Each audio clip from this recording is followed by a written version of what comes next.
saddexda ray aku sheega haddii aad ku riyooto waxaa laga rabaa inaadan qof la wadaagin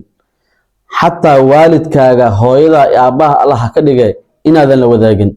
maxaa yeelay riyooyinka waxay caddeyn u yihiin qofka in dhibaato ku soo wajahan tahay qofka waxaa la rabaa maadaama uu riyada ku riyooday inuu naftiisa ku haysto uusan qof la wadaagin maxaa yeelay nabiga sallallahu alayhi wasallam wuxuu dhahay الرؤيا معلقة بجناح طائر رياض waxay ku xiran tahay garabka shimbirta فإذا أولت هذه لفظ السر وقعت ويدعيسا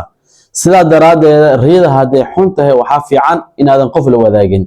سد حذاري أكو شيء جايو هدبو هدي أكوريو تخفها لوذاجن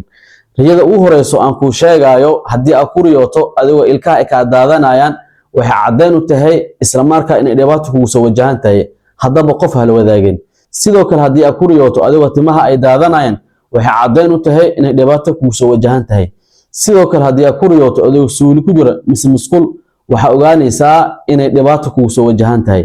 sidoo kale hadii aad ku riyooto adigoo libax uu ku cunaayo